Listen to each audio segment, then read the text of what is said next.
Welcome back, ladies and gentlemen. It's Never Fail, and this is going to be part 4 and probably the final portion of the review. And this is also going to be the second and final part of the game that you will be witnessing the beginning of in part number 3. Now, we last left off, we were discussing how they've made it harder. Well, not necessarily harder to air to ground. Well, yeah, kind of, sort of, but have given the troops a better chance to survive in air to ground and actually kill the mech, which I said I believe is a great thing because air to grounding was piss easy in Warhawk for the most part. But another thing, I don't want to spend any more time on air to grounding because, like I said, there have been changes and there's going to be more changes. I just wanted to go over a few of the small little things with that. Now I want to touch on servers, an issue I've seen with this. In Warhawk, one of the best things about Warhawk was you had dedicated servers that were official Sony servers, and that was awesome, and that was something that everybody loved because you had large ones, you had medium, you had dogfights, you had all the game modes, had all that good stuff.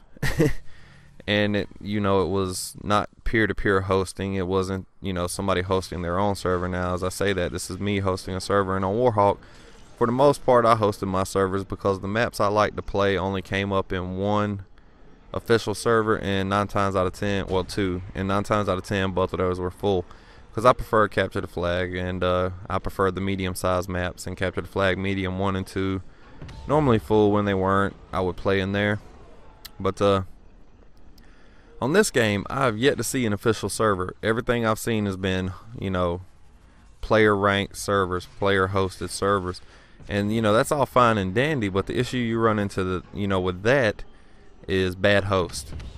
And by bad host I mean people that can't take getting beat up on, that don't have the want to or desire to get better at the game by playing against people that are actually better than them. And that is an issue that would need to be addressed, in my opinion. The biggest issue with player ranked servers is the kick function. Now with that said, the kick function needs to be there for jackass players that come in and team kill whenever friendly fire is set on, come in and reclaim all the stuff that you build, or come in and just build a whole bunch of the same building or same useless piece of trash in order to farm points and in order to piss off their team via the give me that stomp, but to piss off their team via the 32 building maximum.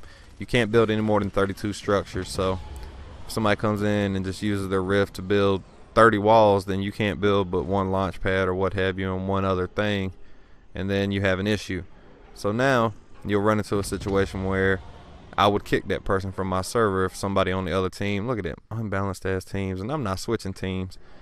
I used to do that shit on Warhawk, man. I still got to get a good feel for this game. Once I have a better feel for this game, then I'll probably do that again.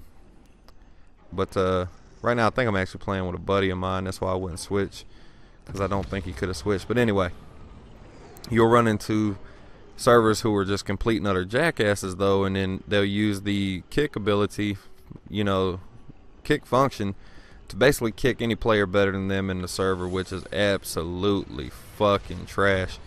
Like I said, it's a function that needs to be there, but it can be easily abused, and that's just complete and utter horseshit that it can be abused in that manner. Because if it couldn't be abused, then it would be a great function. I think I'm about to die. Nope. Okay. But I would really like to see official servers come back, for the simple fact is there's nobody there with the zero ping advantage, for one, and for two, that gives a place for really good players to meet up and play against one another, because I've yet to really run into any great players thus far in my server, and by that I mean people who I knew were great from Warhawk. I've run into some good players that I've never played with before, that I'm sure played Warhawk past my point on the game. But yeah, I'd like to see the official servers come back. I don't have a problem with player ranked servers, but at the end of the day, official servers are always the best way to go, and I think that's something that damn near any multiplayer friend or multiplayer fan, excuse me, would agree with, that official or dedicated servers are absolutely always the way to go. And they just don't have them. So that's an issue in and of itself. Hopefully that gets corrected soon. I will give this one shout out to Lightbox Entertainment. It's the same company, or the same people that made Warhawk. It's under a different company name because it was incognito on Warhawk. But I'm gonna give them a shout out and say that I've never seen somebody support their game so much post-launch that, you know, that they listen to their community. They actually try to take their community's words and stuff into account when they're doing their patches and their hot fixes, and they will patch the crap out of their game. So that's a good thing to know. That gives me more hope that at some point this game will be a little bit better, a little more balanced, and a little more intense.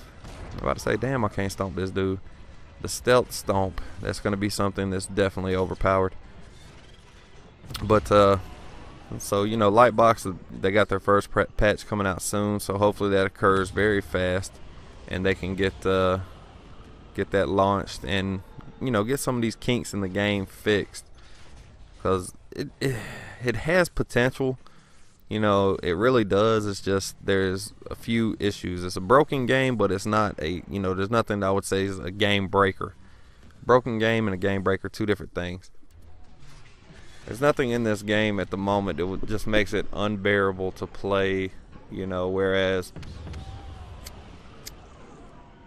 Modern Warfare 2 had stuff in it that made it unbearable, and, you know, it was an issue.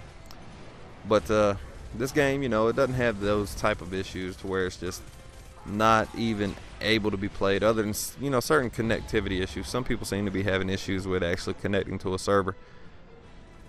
Fortunately for myself, I haven't run into that. I'm sure at some point I will, and then I'll be able to speak more, you know, clearly and cleanly and with a better sense of what the hell I'm talking about in regards to that. Ooh, get destroyed, never fail. But that's the tank right there. The thing's beastly. But, you know, the lack of dedicated servers is one huge issue, along with a lack of resources in my mind on the map to prevent getting base raped. Like right here, you see I spawned in my base. We have no launch pad. We have a supply bunker and we have a watchtower. That's it. And while there's a repair arm in the middle of fucking nowhere, don't even know what that's for. But we have no launch pad. We have no tank launching. We have no Jeep thing, you know, Jeep pad. We have no sidewinder pad, and it's, like I said, I like the idea behind it, but I think the biggest issue, oh, you're about to see me actually try to play on the ground. How about that? But the biggest issue I see, man, is the simple fact being that while this type of build a battle thing will work well in clan matches, it's just not going to work with a bunch of randoms. I just don't see it ever working with a bunch of random players. One, because not everybody has mics. Two, even people with mics like myself, I like to mute everybody, because I don't like to talk to everybody. Unless I know you, I don't really want to talk to you. So I don't really necessarily speak too much to all these people. But right here you see me getting ready to make me a tank thing, because I want to try out this tank stuff and see how it is. I'm still not too good in it, so you're about to bear witness to somebody who actually sucks in the tank. But what I would like to see, you know, get back to where teams of randoms, while communication is needed, it's not paramount to success. Oh, I do think I get me a kill though. Do I get me a kill with it? Yeah, I get me a kill with that tank. But I'd like to see where it's not paramount to success, and I think the build a battle is just going to make it where you absolutely hardly ever see more than the main spawns for either team, mainly because nobody communicates and nobody's going to be able to get in depth with it. It's not something that's friendly to random gamers. So anyway, this game is about to be over here. Commentary is not, because I still got a little bit more time here to cover. I believe I got about another 30 seconds or so on this video, maybe a little bit more. But yeah, final score there was 12-3. Nothing spectacular, but so far, you know, in this game, I hadn't seen people just posting 20, 30 kills like crazy. But anyway, that is actually going to be the end of the commentary. That's going to be the end of the game. I do hope you enjoyed it, and I definitely appreciate you watching.